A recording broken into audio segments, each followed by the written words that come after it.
नमस्कार मित्रों, आपका मेरे चैनल स्टडी विद संध्या में बहुत बहुत स्वागत है। मित्रों, मैं आज आपके लिए आगामी पीजीटी की परीक्षा में आने वाले महाकवि माघकृत शिशुपाल बधम के प्रथम सर्ग से संबंधित महत्वपूर्ण प्रश्न उत्तर लेकर आई हूँ। तो चलिए शुरू करते हैं प्रश्न नंबर 1 से। प्रश्न नंबर 1 है, शिशुपाल बधम की विधा क्या है? तो इसकी विधा क्या है? ये किस प्रकार का ग्रंथ है? तो ये एक महाकाव्य है। शिशुपाल बधम के लेखक कौन हैं? तो इसके लेखक हैं महाकवि माघ। शिशुपाल बधम की गणना किसमें होती है? तो शिशुपाल बधम की गणना होती है बृहत्त्रयी में। बृहत्त्रयी में कौन कौन से ग्रंथ आते हैं ये मैं आपको एक वीडियो में बता चुकी हूँ। यदि आपने ना देखे हो तो मेरी चैनल की प्लेलिस्ट में जाके देख सकते हैं। और बृहत्त्रयी में वैसे आते हैं किरातार्जुनीयम, शिशुपाल बधम और नैषधि चरितम।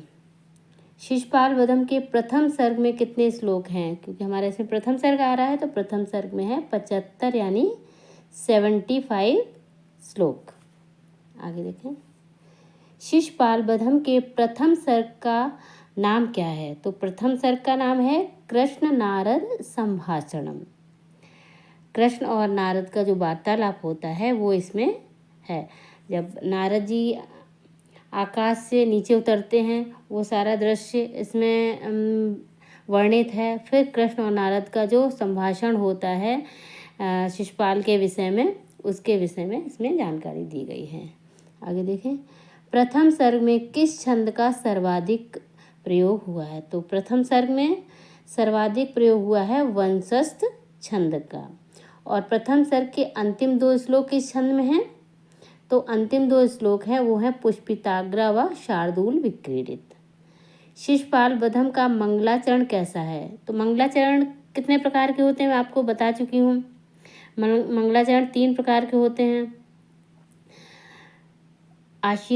आशीर्वादात्मक, वस्तु निर्देशात्मक और नमस्कारात्मक। तो ये 3 मंगलाचरण होते हैं। और जिसमें ये शिशुपाल बधम का मंगलाचरण है वस्तु निर्देशात्मक मंगलाचरण। वस्तु निर्देशात्मक मंगलाचरण क्या होता है? जिसमें विषय वस्तु की सूचना दी जाती है। जिस मंगलाचरण में वो होता है वस्तु निर्देशात्मक मंगलाचरण। इसका मंगलाचरण भी मैं आपको करा चुकी हूँ, यदि ना देखा हो तो आप देख लें जाके मेरे चैनल में। और इसका मंगलाचरण है जैसे श्रियापति श्रीमती शासितुम जगत जगत निवासो वसुदेव सदमन इत्यादि। तो आप एक बार इसको देख लें, मंगलाचरण भी आपके एग्जाम में आते हैं। हिरण्यगर्भ किसको कहा जाता है? तो हिरण्यगर्भ कहा जाता है ब्रह्मा को। और ब्रह्मा का मानस पुत्र किसे कहा जाता है? तो नारद जी को कहा जाता है। जैसे ये है हिरण्य गर्भांग भुवम, हिरण्य गर्भ के जो अंग से उत्पन्न हुए हैं यानी कि नारद जी के लिए आया है विशेषण। ये शब्द किसके लिए प्रयुक्त हुआ है? तो ये विशेषण नारद जी के लिए, नारद मुनि के लिए प्रयुक्त हुआ है। क्षितिवाससा शब्द किसके लिए प्रयुक्त हुआ है इसमें? तो ये बलराम जी के लिए प्रयुक्त हुआ है। आगे देखें, गतम तिरश्चीनम अनूर सार्थे में अनूर सार्थे शब्द किसके लिए प्रयुक्त हुआ? तो अनूर सार्थे शब्द सूर्य के लिए यानी कि सूर्य भगवान के लिए प्रयुक्त हुआ है। श्रियापति श्रीमती शासितुम जगत जगन निवासः वसुदेव सदमन, ये आपका मंगलाचरण से लिया गया है। तो इसमें श्रीमती शब्द किसके लिए प्रयुक्त हुआ है? तो श्रीमती शब्द किसके लिए प्रयुक्त हुआ है? तो ये वसुदेव सदमन के लिए प्रयुक्त हुआ है। उसका अर्थ क्या है? लक्ष्मी से युक्त। अब वसुदेव का सदमन यानी घर, गृह, महल। तो उनका घर कैसा है, उनका महल कैसा है? लक्ष्मी से युक्त है।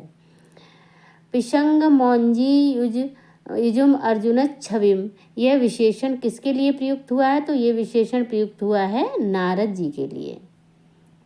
आगे देखें, संगीत में स्वर कितने प्रकार के होते हैं? तो संगीत में स्वर होते हैं 7 प्रकार के स्वर होते हैं संगीत में। षडज, ऋषभ, गांधार, मध्यम, पंचम, धैवत और निषाद, यानी कि सारे गामा पाधनी, ये तो आप सबको पता है।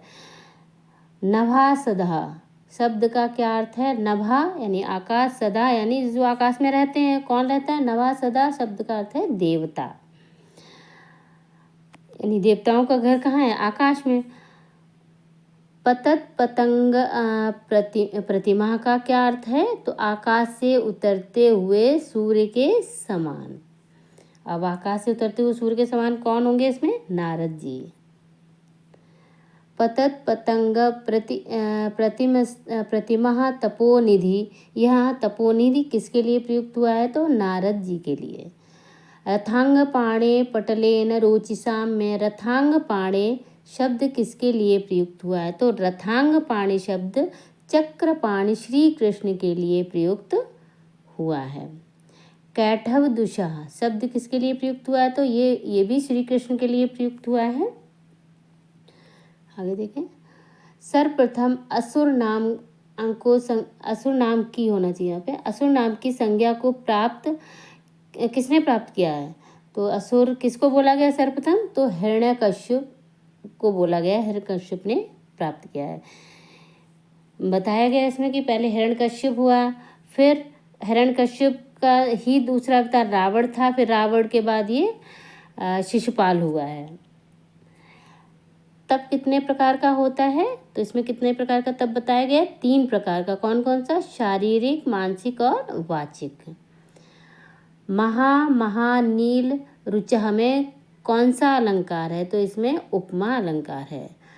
वाड़व जात वेदशाह का क्या अर्थ है? तो इसका क्या अर्थ है? वड़वाग्नि यानी समुद्र की अग्नि। वड़वाग्नि किसे कहते हैं? समुद्र की अग्नि को। अचु चुर चंद्र मसोड़, ये अवग्रह का चिन्ह होगा। भी राम ताम में कौन सा अलंकार है? तो इसमें निर्देशना अलंकार है। नमुच्युदिशाम शब्द किसके लिए प्रयुक्त हुआ है? तो ये इंद्र के लिए प्रयुक्त हुआ है। प्रश्न नंबर 28 देखें। समुच्छिपन या पृथ्वी भ्रताम वरम में पृथ्वी भ्रताम का क्या अर्थ है? तो पृथ्वी भ्रताम यानी पर्वतों के लिए इसका प्रयोग हुआ है।